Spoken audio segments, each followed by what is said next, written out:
옛말에 3살째 버릇이 8까지 간다라는 말이 있습니다. 이게 무슨 말입니까? 비록 작은 것이라 할지라도 사람의 몸과 마음에 한번 익숙해진 버릇은 쉽게 고쳐지지 않는다라는 의미입니다. 이러한 사실은 육적인 측면에서뿐만 아니라 영적인 측면에서도 마찬가지예요. 그래서 처음 믿음을 가질 때 바른 자세로 매사에 임하는 것이 나중을 위해서도 유익한 것입니다. 성도가 이 세상 속에 살면서 어떤 생활 자세로 임하는가 하는 이 문제는 그래서 매우 중요한 의미를 지닙니다.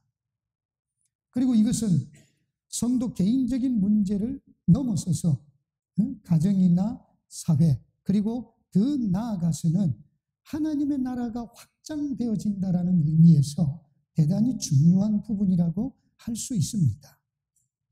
사실 잘 아시다시피 이미 오래전부터 우리 한국 교회는요, 또 한국교회 성도들은 이원론적인 신앙생활에 대한 많은 비난을 받고 있습니다.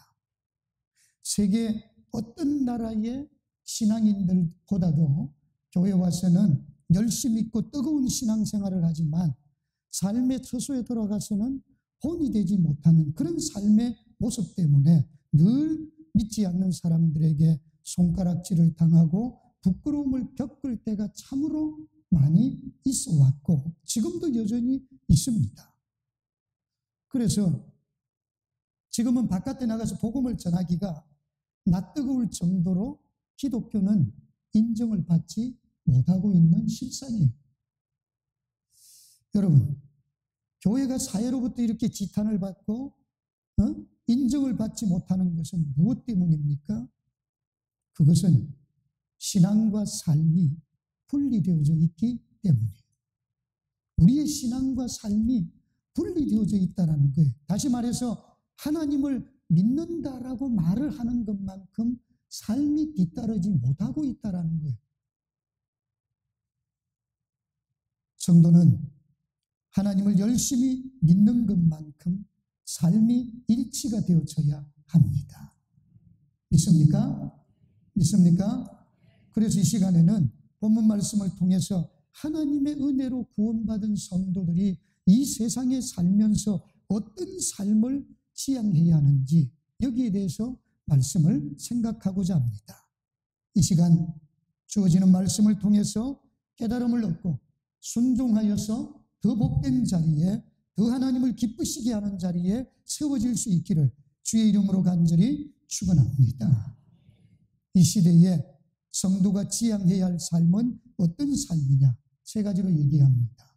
첫째는 성도는 어둠의 일을 벗고 빛의 갑옷을 입는 삶을 지향해야 합니다. 어떤 삶을 지향해야 된다고요?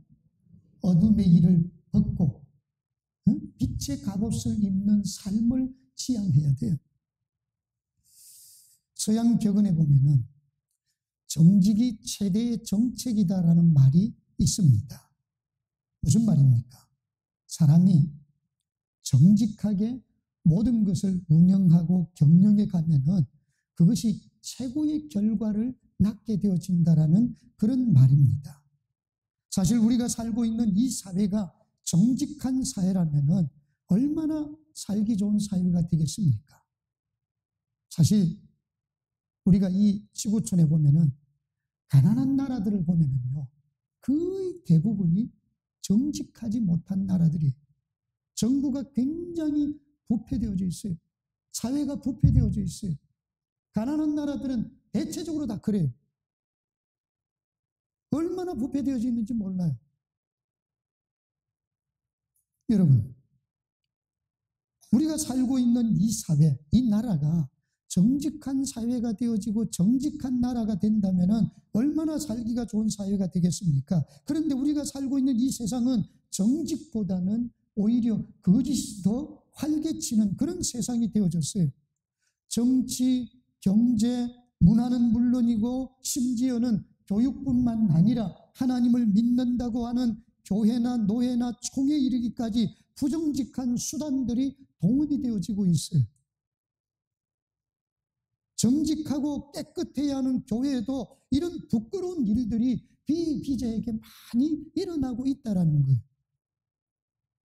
물론 이러한 일은 사도 바울이 살았던 당시에도, 로마 시대에도 역시 마찬가지였어요. 그 당시에도 정직보다는 부정직한 수단들이 동원이 되어지고 거짓이 활개치던 그런 시대였습니다. 죄인인 사람들이 모여 사는 곳에는 과거나 현재나 별로 특별히 다를 바가 없음을 우리는 볼 수가 있습니다. 그래서 사도 바울은 로마의 성도들에게 우리가 읽은 로마서 13장 12절에서 이런 말을 합니다. 13장 12절 말씀 함께 읽어봅니다. 시작. 밤이 깊고 낮이 가까웠으니 바울은 당시 로마 교회 성도들에게 비록 세상이 아무리 악하고 어두울지라도 그리스도를 믿는 성도들은 어둠의 일을 벗고 빛의 갑옷을 입어야 한다라고 말을 했습니다. 그럼 여기서 어둠의 일을 벗고라고 했는데 어둠의 일이 무엇을 말하는 것입니까? 어둠의 일이 뭘 말하는 것입니까? 어떤 신학자는 바울이 말한 어둠의 일은 죄악된 일과 아직도 남아있는 이방 종교의 잔재를 말하는 것이다 라고 말했어요. 다시 말해서 당시 로마 교회 성도들 가운데는 하나님을 믿으면서도 여전히 당시 세상 사람들과 별 다를 바 없는 도덕적으로 부패한 모습, 죄악된 일을 행하는 모습을 가지고 있었고 또한 예수 믿기 이전에 지니고 있었던 믿고 있었던 이방 종교의 잔재들이 여전히 남아 있었다라는 거예요. 이방 종교의 잔재들. 그래서 그런 것들을 벗어버리라는 거예요. 죄악된 모습을 벗어버리고 이방 종교에 남아있는 잔재들, 그런 모습들을 벗어버리라는 거예요. 여기서 벗고라는 말은 집어치우자 혹은 제거하자라는 의미가 있습니다. 신앙적으로 잘못된 삶의 모습들을 집어치우라는 거예요. 그런 것들을 제거하라는 거예요. 왜 제거해야 합니까? 그것을 제거할 때에 우리가 하나님이 보시는 진정 기뻐할 만한 그런 성도들이 되어질 수가 있기 때문입니다. 하나님의 영광을 드러낼 수 있는 그런 성도로 세워질 수가 있기 때문에 그래서 제거하라는 거예요.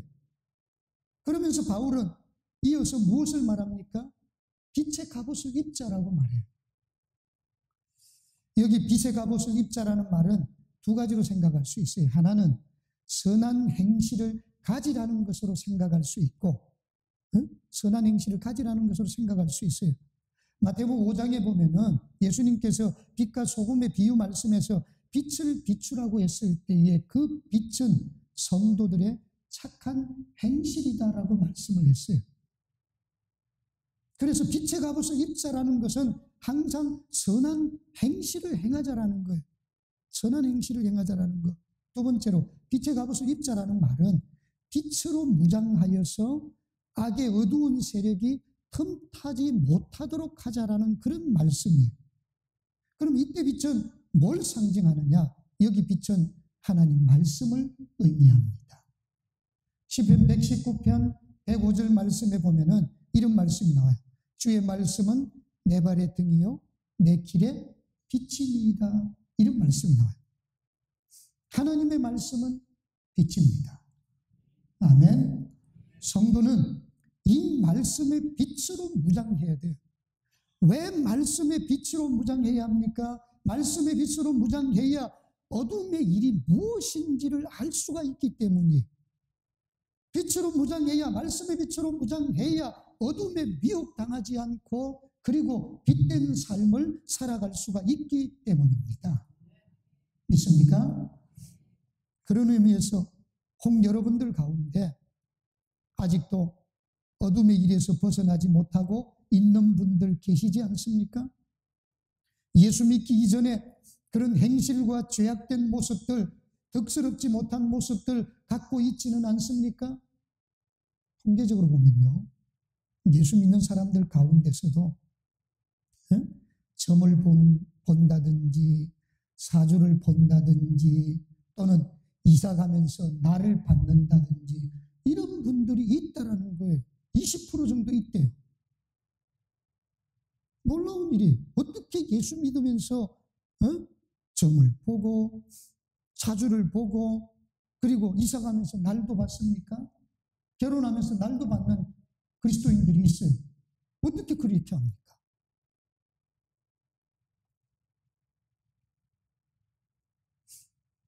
그런 모습은 하나님이 기뻐하는 모습이 아니에요. 간절히 바라기는 쉽지는 않겠지만 그래도 여러분, 우리는 어둠의 일 속히 벗을 수 있어야 합니다. 어둠의 일을 벗고 그리고 선한 행실을 갖추고 빛드신 말씀으로 무장하여서 하나님을 기쁘시게 해드릴 수 있는 이런 삶을 살아갈 수 있기를 주의 이름으로 간절히 축원합니다. 두 번째로, 성도된 우리들이 지향해야 할 삶이 어떤 삶이냐? 방탕하지 말고 단정한 삶을 지향해야 합니다. 어떤 삶을 지향해야 된다고요? 방탕하지 말고 단정한 삶을 지향해야 돼요. 로마서 13장 13절 말씀 함께 읽습니다. 시작. 낮에와 같이 단정히 행하고 방탕하거나 술 취하지 말며 음란하거나 호색하지 말며 다투거나 시기하지 말고. 여러분, 이런 말을 들어본 적 있습니까? 추색 잡기는 만가지 악의 근본이다. 들어보셨어요? 또 추색 잡기는 패가 망신 안 하는 사람 없다. 추색 잡기에 패가 망신 안 하는 사람 없다. 이런 말 들어보셨어요? 여기 추색 잡기는 뭘 의미하는 거예요? 술, 여자, 노름을 일컫는 말이에요. 여기에 빠진 사람은 부끄러움을 당하고 망하게끔 되어져 있다라는 거예요. 한마디로 패가 망신한다라는 거예요. 사실 이제는요, 세상 사람들도 술 취하고 방탕한 모습을 피하고자 하는데 하물며 하나님의 백성들이 술에 취하고 방탕한 삶을 살아간다라는 것은 말도 안 되는 소리예요. 그런데 사도 바울이 로마 교회 교인들에게 이런 권고를 한 것을 보면은 당시 믿음을 받아들인 사람들 중에서는 아직도 예수 믿기 전 세상에서 가지고 있었던 습관을 버리지 못하던 사람들이 있었다라는 것을 알 수 있어요. 그래서 바울은 지금 이 같은 권면을 하고 있는 거예요. 여러분, 하나님 은혜로 구원받은 우리 그리스도인들은 술이나 여자나 노름이나 곧 도박이나 게임이나 이런 것에 취한 삶을 살거나 방탕한 삶을 살아서는 안 됩니다. 문자 그대로 방탕한 삶을 살거나 술 취한 삶을 살아서도 안 되지만 또한 생활이 문란하여서 삶의 질서가 없고 믿지 않는 사람들이 볼 때에 덕이 되지 않는 삶을 살아서도 안 됩니다. 왜 안 됩니까? 그렇게 살면 하나님의 영광이 가려지기 때문이에요. 오늘날 우리 많은 그리스도인들이 자기의 삶의 처소에서, 가정에서나 직장에서나 자기의 삶의 처소에서 덕스럽지 못한 행동을 함으로 인해서 손가락질 받는 그리스도인들이 얼마나 많습니까? 본문 13절 말씀에 나오듯이 방탕하거나 술 취하는 것뿐만 아니라 음란하거나 호색하지도 말고 다투거나 시기하지도 말아야 합니다. 그렇게 삶을 살아가면 안 돼요. 한마디로 성도는 생활이 단정해야 합니다. 다른 사람들과의 관계에서도 덕을 끼치는 행동을 해야 합니다. 그래야 하나님의 영광이 나를 통해서 드러날 수 있기 때문이에요. 물론 사람 사는 곳, 사람 모여 있는 곳은 똑같이 이런 모습들이 있을 수밖에 없어요. 시기하거나 질투하거나 다투는 모습이 있을 수밖에 없어요. 그래서 로마 교회 내에도 있었고 현대 교회 내에도 있습니다. 그러나 분명한 것은 이런 모습은 하나님이 기뻐하지 않는 모습이고 덕이 되지 않는다라는 것입니다. 하나님의 영광을 가리게 된다라는 거예요. 그러므로 우리 그리스도인들은 언제나 어디서나 방탕한 삶을 살아가지 않고 그리스도인으로서 단정한 삶을 지향하는 삶을 살아갈 수 있어야 합니다. 사도 바울은 로마 교회 성도들에게 지금 이것을 권하고 있는 거예요. 여러분, 오늘 이 약한 시대, 이 타락한 시대에 오늘 성도된 우리들은 이런 삶을 지향할 수 있어야 합니다. 방탕하지 말고 단정한 삶을 지향해야 돼요. 직장에서도 가정에서도 어디에서도 우리는 단정한 그리스도인으로서 단정한 삶을 지향하는 그런 삶을 살아갈 수 있는 성도들이 되시기를 주님의 이름으로 간절히 축원합니다. 세 번째로 성도가 지향해야 될 삶은요, 예수 그리스도로 옷 입고 육신의 일들을 도모하지 말아야 합니다. 세 번째 뭐라고요? 예수 그리스도로 옷 입고 육신의 일들을 도모하지 말아야 돼요. 14절 말씀에 보면은 이런 말씀이 나옵니다. 함께 읽어봅니다. 시작. 오직 주 예수 그리스도로 옷 입고 정욕을 위하여 육신의 일을 도모하지 말라. 여기 주 예수 그리스도로 옷 입고라는 말씀이 나오는데 이 말씀의 의미가 뭐겠습니까? 주 예수 그리스도로 옷 입고, 이 말씀의 의미가 뭐예요?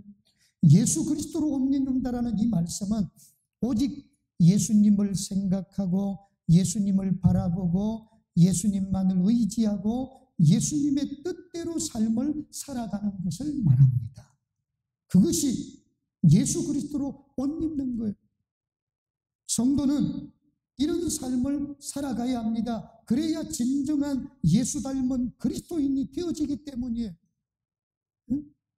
예수 그리스도만을 생각하고 예수 그리스도를 바라보고 예수 그리스도를 의지하고 예수 그리스도의 뜻대로 삶을 살아가는 사람, 이런 사람이 예수 그리스도로 옷 입는 사람이라는 거예요. 성도는 이런 삶을 살아야 합니다. 그리고 정욕을 위하여 육신의 일을 도모하지 말라고 하였는데 이 말씀은 자기 육신의 정욕을 위하여 세상의 일들, 곧 하나님이 기뻐하시지 않는 일들을 생각하거나 그런 일들을 만들어가는 사람이 되어서는 안 된다는 거예요. 왜 안 됩니까? 정욕을 위하여 육신의 일을 도모하면은요, 그게 좋을 것 같지만은 결국에는 자기 인생을 불행하게 만들기 때문이에요. 정욕을 위하여 육신의 일들을 도모하면은 처음에는 좋을 것 같이 보입니다. 좋은 것 같이. 그러나 가면 갈수록 그것이 자기 인생을 불행하게 만드는 거예요. 예를 들면 삼손을 한번 보십시오. 삼손은 자신의 정욕을 위하여 육신의 일을 도모했어요. 어떤 일을 도모했습니까? 하나님께서 금하신 이방 여인을 가까이 했어요. 삼손은 나실인입니다. 해서는 안 될 일이 있었는데 그 중에 한 가지가 이방 여인을 가까이 하면 안 돼요. 그런데 이 삼손은 자기 정욕을 위하여 육신의 일을 도모했던 거예요. 문제는 그 결국이 어떻게 되어졌느냐? 원수인 블레셋 나라 사람들에게 붙들려서 눈이 뽑히고 하나님의 영광이 가려지는 지극히 불행한 결과를 만들어내었어요. 이것을 볼 때 여러분, 성도는 정욕을 위하여 육신의 일을 도모해서는 안 됩니다. 오히려 성도는 오직 예수 그리스도로 옷을 입는 삶을 살아갈 수 있어야 합니다. 오직 예수님을 생각하고 예수님을 바라보고 예수님을 의지하고 예수님의 뜻대로 삶을 살아가야 합니다. 다시 말해서 여러분들이 사업을 하든지 직장 생활을 하든지 공부를 하든지 무엇을 하든지 간에 예수 믿는 사람들은 예수님을 생각하면서 예수님을 바라보면서 예수님을 의지하면서 예수님 뜻대로 사업도 하고 직장 생활도 하고 가정 생활도 하고 공부도 하고 모든 것을 그렇게 할 수 있어야 한다는 거예요. 그것이 바로 예수 그리스도로 옷을 입는 생활이라는 거예요. 그렇게 삶을 살아간다면 하나님은 그런 성도를 기뻐하실 것이고 그런 성도를 통하여서 하나님의 영광을 드러낼 줄 믿습니다. 그러므로 언제나 예수 그리스도로 옷 입고 육신의 일들을 도모하지 않는 그런 삶을 지향하는 우리 원래 좋은 교회 성도들이 되시기를 주님의 이름으로 간절히 축원합니다. 말씀을 마칩니다. 사도 바울은 로마 교회 성도들에게 어둠의 일을 벗고 빛의 갑옷을 입으라고 했습니다. 방탕하거나 술 취하지 말고 단정한 삶을 살라고 했습니다. 예수 그리스도로 옷 입고 육신의 일을 도모하지 말라고 말씀을 했습니다. 저도 여러분들에게 부탁의 말씀을 드립니다. 먼저 여러분들은 오늘과 같이 이 약한 시대에 놓여져 있기 때문에 그럴수록 우리는 마땅히 성도들 우리는 이런 삶을 지향해야 합니다. 어떤 삶을 지향해야 합니까? 먼저 여러분들은 어둠의 일을 벗고 빛의 갑옷을 입는 삶을 지향할 수 있기를 바랍니다. 방탕하거나 술 취하지 않는 단정한 삶을 살아갈 수 있는 삶을 지향하시기를 바랍니다. 더 나아가서는 예수 그리스도로 옷 입고 육신의 일들을 도모하지 않는 그런 삶을 지향할 수 있기를 소원합니다.